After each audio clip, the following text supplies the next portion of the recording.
When people talk about relationships ending, they usually describe something loud, an explosion, a fight, a breaking point where everything comes crashing down. But for me, it wasn't loud. It was quiet. Too quiet. We were on vacation in Miami, a trip we'd planned months ago to reconnect. At least that's what she called it. For me, it was more like a last attempt to see if there was anything left worth saving. The sun was high, the air thick with salt and heat. She looked beautiful, I can't deny that. She always did. Her hair shimmered in the light, her skin glowing against the ocean breeze. For a moment, watching her laugh with our friends, I thought maybe this trip could fix us. Then I saw him, tall, athletic, confident, the kind of guy who didn't need to try too hard. He was a friend of one of our couple friends, apparently tagging along because the more the merrier. From the moment he showed up, I could feel it. The way her eyes lingered on him just a little longer than necessary. The way she smiled when he spoke. I tried to brush it off. We were here to relax after all. Maybe I was overthinking it. But something in my gut told me this wasn't going to end well. By the third day, the air between us had changed. She'd stopped holding my hand. Conversations became shorter. Every laugh she gave seemed to be directed toward him. Then came the moment that burned itself into my memory. We were all sitting by the pool, drinks in hand, the kind of lazy afternoon where time moves slower. She stood up, stretched, and said, "Can someone put sunscreen on my back?" Before I could even move, he stood up. "I got it," he said, like it was nothing. She laughed, tossed me a quick glance, and said, "Don't get jealous, babe.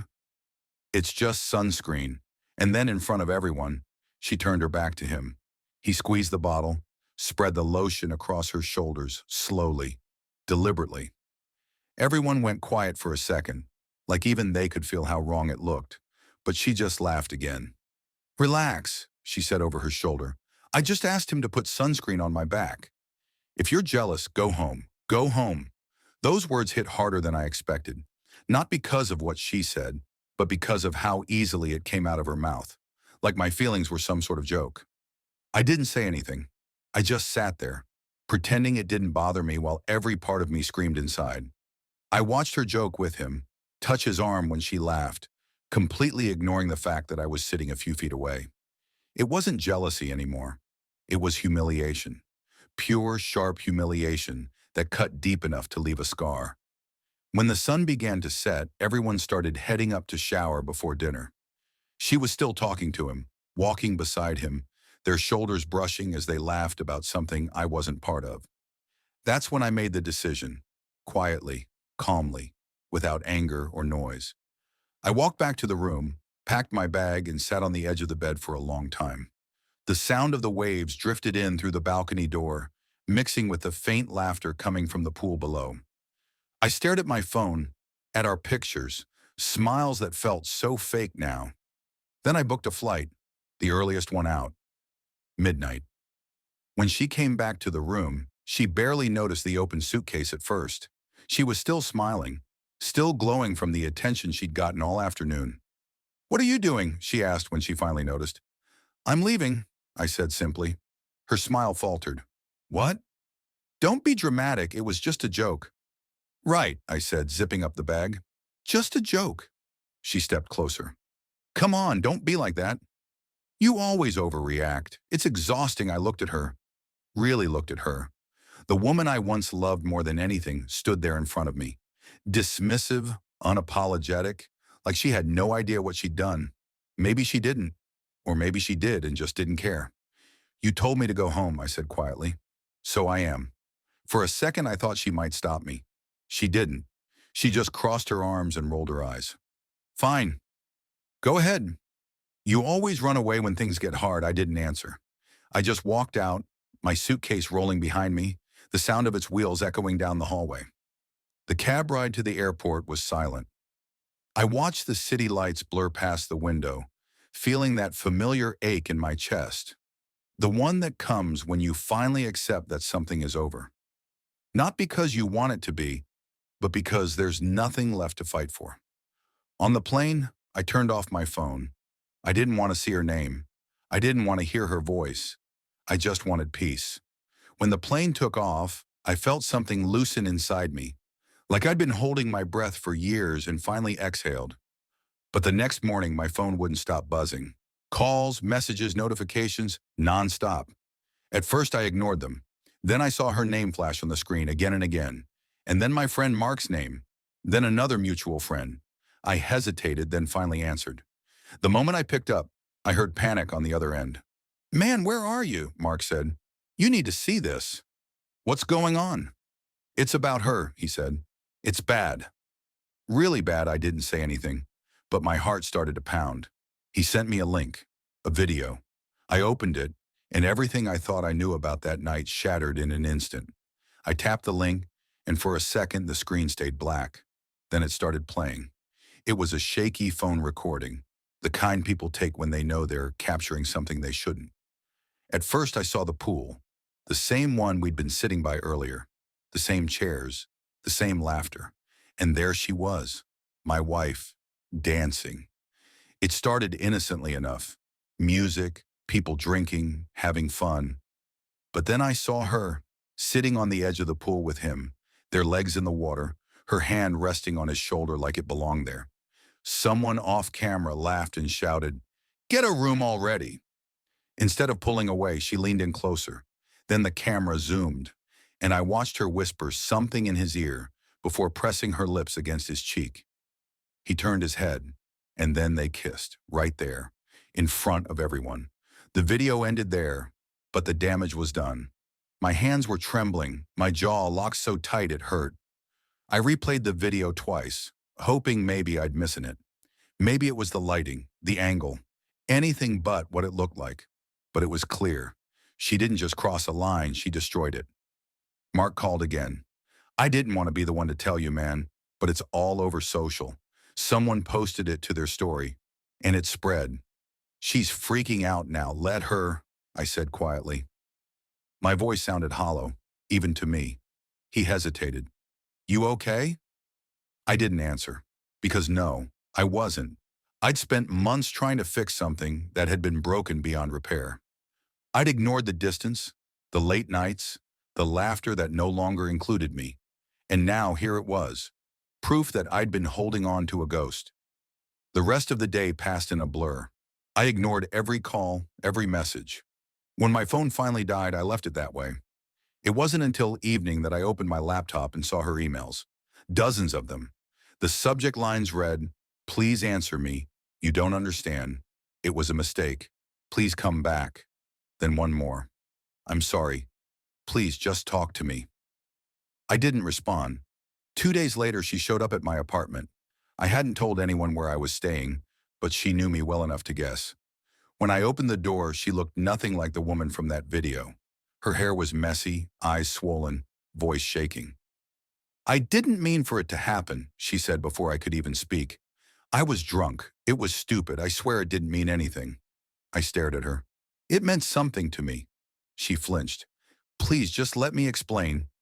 "There's nothing left to explain," I said. Tears welled in her eyes, and for a second, I almost felt something. Pity, maybe? But then I remembered the laughter, the way she dismissed me in front of everyone, the way she said, "If you're jealous, go home." I took a deep breath. "You told me to go home." "I did. Now you get to live with that." She shook her head. "I made a mistake, okay?" "Everyone makes mistakes," I nodded slowly. "You're right. Everyone does. But not everyone broadcasts it for the world to see." She reached out to touch my arm, but I stepped back. That tiny gesture, her fingers freezing midair, felt like the final goodbye. After she left, I sat in silence for a long time. I didn't cry. I didn't scream. I just felt empty. Days turned into weeks. The video disappeared from the internet eventually, buried under new scandals and meaningless noise. But the damage lingered. Our mutual friends stopped calling. Some quietly took sides, others just vanished altogether. And her, she kept trying. Texts, letters, voicemails, each one softer, sadder, more desperate than the last. Then one morning I got a message from an unknown number. It was him, the guy from the pool. It was short. "I didn't mean to ruin anything between you two. She told me you were done." "I'm sorry." I stared at the message for a long time, then deleted it. There was nothing to say. He wasn't the reason it ended. She was. Sometimes betrayal doesn't come as a knife in the back. It comes as laughter at your expense, as mockery disguised as jokes, as small acts of disrespect that slowly erode the foundation of what you built. It's strange how silence can heal you, how distance can become the only form of peace left. Months passed. I started focusing on work, traveling more, rediscovering what life looked like without walking on emotional glass. The first few weeks were rough. I won't lie. I missed the familiarity, even when it hurt. That's the cruel part about love. It ties itself to your habits, not just your heart.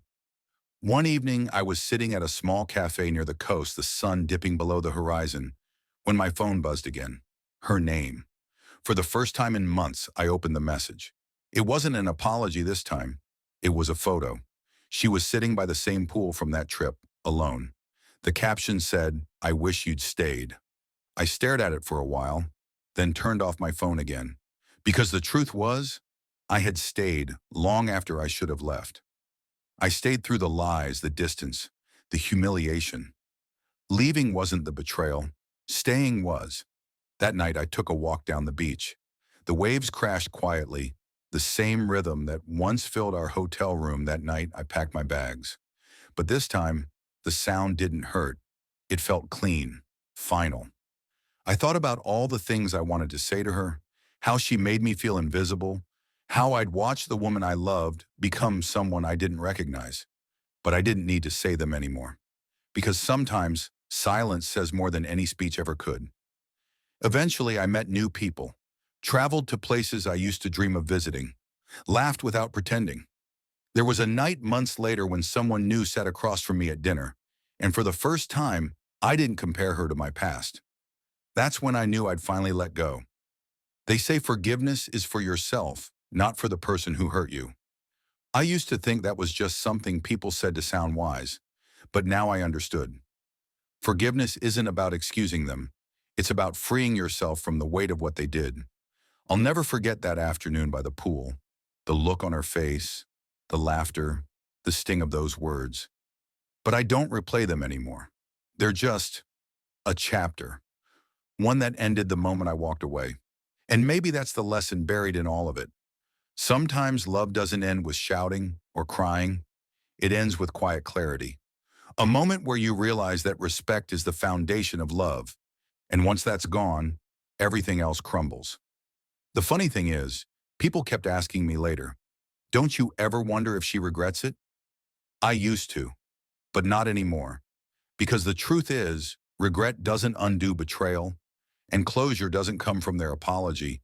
It comes from your decision to stop waiting for one. So when my phone buzzed one last time months later with another text from her that said simply, "Do you ever think of me?" I typed one word back, "Sometimes." Then I blocked her number, stood up, and walked outside into the sunlight. The world was still the same, but I wasn't.